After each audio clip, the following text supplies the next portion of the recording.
근데 이걸 이야기하지 않으면 분명히 피해를 입는 보호자분들이 많으실 거기 때문에 한번 소신껏 이야기를 해보겠습니다. 자, 오랜만에 촬영을 나왔고 그냥 가볍게 두부랑 걸으면서 이야기할 거리가 하나 생각이 나가지고 천천히 산책을 하면서 수다를 좀 떨어보겠습니다. 이번 영상의 주제는 산책 중 보이는 반려견의 경계 행동입니다. 우선은 저는 지금 유튜브 채널을 통해서 반려견의 산책 중 보이는 경계 행동 개선법을 이야기하지 않을 계획입니다. 정말 획기적인 개선법이 떠오르지 않는 이상은 제가 유튜브 채널로 산책 중에 보이는 사람을 보고 다른 개를 보고 보이는 경계 행동에 대한 개선법, 교육법을 이야기를 아마 하지 않을 거예요. 아예 다루지 않을 겁니다. 그런데 왜 이 주제로 이야기를 하냐? 이번 영상에서는 제가 왜 산책 중 보이는 반려견의 경계 행동에 대해서 다루지 않는지, 그리고 개선법은 아니더라도 그 문제가 나타나지 않게끔 관리하기 위해서는 어떤 걸 신경 써야 하는지에 대해서 조금 더 집중적으로 이야기를 해보려고 합니다.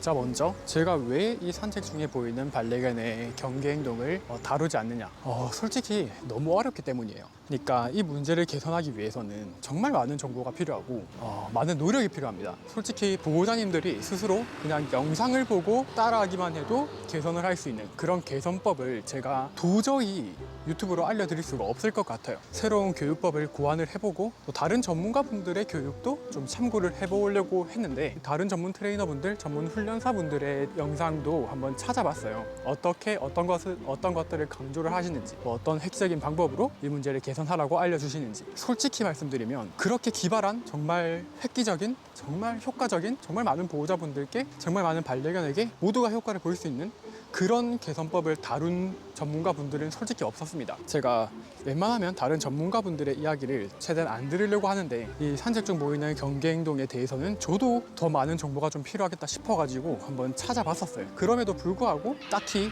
도움이 되진 못했습니다. 그래서 제가 이 문제에 대한 개선법을 채널로 다루지 않는 거고, 실제로 저한테 의뢰가 오는 반려견 문제 행동 종류 중에서 이미 다른 전문가분들에게 교육을 받았음에도 불구하고 효과를 보지 못해서 저를 찾아와서 저한테 의뢰를 하는, 그러니까 교육을 실패해서 저한테 교육 의뢰가 오는 사례 중 가장 많은 사례가 이 산책 중 보이는 반려견의 경계 행동 문제입니다. 그만큼 이 문제가 단순히 유튜브에서 알려드리기 힘든 것뿐만이 아니라 교육 자체가 조금 더 까다롭고 어려운 문제 중 하나라는 거겠죠. 자, 그래서 저는 이러이러한 이유로 제 채널에서 산책 중 보이는 반려견의 문제 행동 개선법은 다루지 않는 건데, 자, 그래서 방문 교육으로도 개선이 마냥 쉽지 않은 이런 문제 행동을 더 심화시키지 않기 위해서는 어떻게 해야 할까? 경계하는 행동을 보인다 라고 하면 그걸 어설프게 제지하려고 해선 안 됩니다.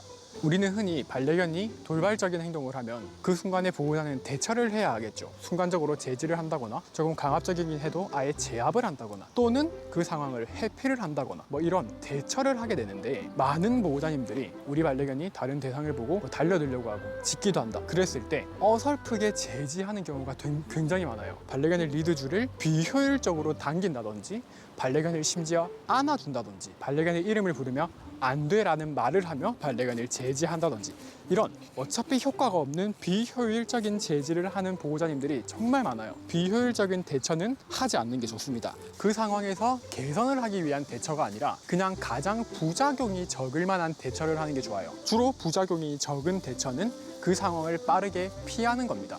반려견에게 이름을 부르면서 가자, 뭐 안 돼? 하며 반려견을 데리고 가는 게 아니라 그냥 우리 반려견이 누군가를 보고 짖고 달려들려고 한다, 아무 말도 하지 말고 그냥 빠르게 그 상황을 그냥 재빠르게 걸으면서 피하는 거예요.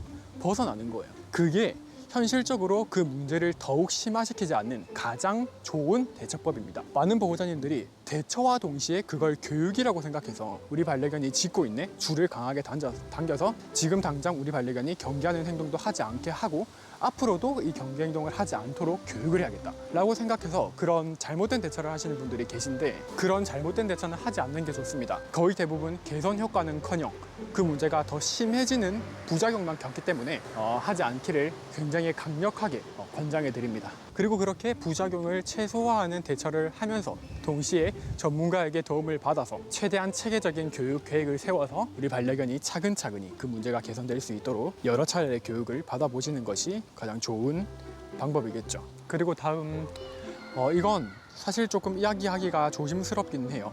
근데 이걸 이야기하지 않으면 분명히 피해를 입는 보호자분들이 많으실 거기 때문에 한번 소신껏 이야기를 해보겠습니다. 제가 아까 이 산책 중 보이는 반려견의 경계 행동에 대한 획기적인 교육법을 고안해보기 위해서 다른 전문가분들의 영상도 한번 찾아봤다고 했잖아요. 그리고 제가 말씀드린 것처럼 다른 전문가분들의 이야기에서도 저는 획기적이고 굉장히 효과적인 많은 변수를 고려해서라도 높은 개선 가능성을 가진 그런 교육법, 그런 개선법은 찾아볼 수 없었습니다. 그래서 여러분들께 조심스럽게 이야기를 드립니다.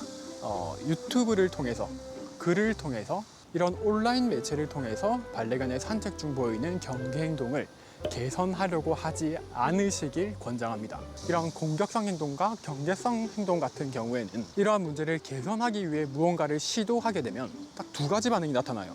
개선이 되거나 더 심해지거나. 그러니까 교육을 진행했을 때 개선이 되지 않으면 그 경계 행동이나 공격 행동이 더 강한 습관으로 자리 잡는다는 겁니다. 그렇기 때문에 우리 반려견에게 굉장히 알맞은 그런 개선법을 전문가에게 도움을 받아서 진행하는 게 아닌 이상은 안정적으로 개선이 될 가능성은 낮고, 개선이 될 가능성이 낮다는 건 실패를 할 가능성이 높다는 거예요. 그리고 실패를 하게 되면 그 문제가 그냥 그대로 남아있는 게 아니라 더 심하게 발전될 가능성이 높다는 겁니다. 그러니까 우리 보호자님들이 반려견의 공격성 행동, 이러한 것들을 절대 보호자님들이 온라인에서 정보를 찾아서 그렇게 그 교육을 진행하지 않으시기를 너무너무 바랍니다. 진짜 골치 아파져요. 실제로 저한테 산책 중 보이는 반려견의 경계 행동 또는 공격성 행동, 또는 산책 중이 아니더라도 외부인에 대한 공격성 행동, 경계 행동, 이러한 것들에 대해서 먼저 교육을 해보고 실패를 해서 저한테 교육 의뢰를 하시는 분들이 많으신데, 솔직히 차이가 엄청나요. 처음부터 우리 반려견이 문제가 좀 있네? 그러면 교육을 받아야겠다 해서 처음부터 저를 찾으시는 그런 케이스와 이미 스스로 이것저것 교육을 해보고 실패를 해서 저한테 오는 케이스가 이게 차이가 커요. 실패를 한 경험의 경우에는 교육의 횟수나 교육에 들여야 하는 노력이 어마어마하게 커집니다. 반면에 문제의 심각성을 깨닫고 처음부터 저한테 교육을 받은 경우에는, 물론 저라고 해서 완벽하게 교육을 늘 해낼 수 있는 건 아니겠지만 교육의 난이도가 훨씬 더 낮아져요. 그렇기 때문에 교육을 스스로 진행하시는 것은 굉장히 신중히 해야 합니다. 전문가분들에게 도움을 받았는데 실패를 한다, 그건 어쩔 수가 없어요. 혼자서 교육을 하면 안 될 테니까 전문가에게 도움을 받아야지 라고 해서 전문가에게 도움을 받았는데, 그 전문가의 역량 때문에 또는 잘못된 교육 설계 때문에 이러한 것들로 인해서 교육을 실패하는 거니까 그건 어쩔 수가 없겠죠.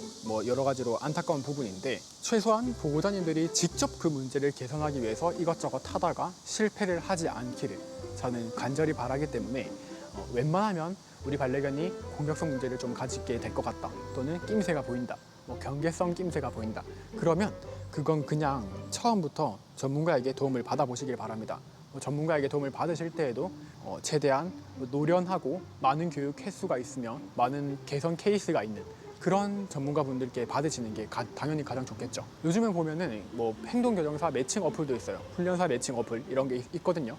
그래서 그런 거 한번 이용해 보셔도 좋을 것 같고, 아니면 네이버 강아지 카페 같은 경우에도 보면 방문 교정사, 방문 훈련사 정보 같은 것들을 지역 게시판에서 찾아보실 수 있기 때문에 그런 것도 한번 참고를 하셔가지고 최대한 신중하게 전문가를 고용을 해서 서비스를 받아보시기를 추천해드립니다. 충분히 알아보신 후에 신중하게 교육을 하시길 바라고, 교육을 받으실 때에도 비용이 너무 저렴하다면 그건 좀 의심을 해볼 필요가 있는 거고, 상담을 하는 과정에서 상담이 너무 부실하게 이루어진다 라고 한다면 그것 또한 의심을 한번 해볼 필요가 있겠습니다.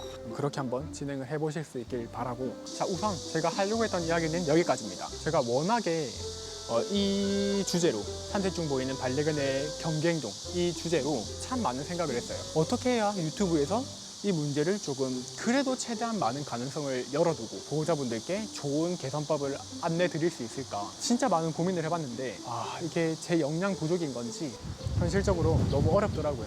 그래서 저도 몇 개월을 고민한 주제인데 끝내 개선법을 알려드리기보다는 그 문제에 대해서 조금 더 조심스럽게 접근하시길 바라며 지금 당장 그 문제를 겪고 있는 보호자분들이 그래도 조금이나마 좋은 선택을 하실 수 있길 바라면서 또 문제를 더 심화시키지 않길 바라면서 이런 이야기라도 해드려야겠다 해서 이렇게 한번 촬영을 해봅니다. 자, 그럼 이번 영상도 간단하게 여기서 마무리를 하도록 하겠습니다.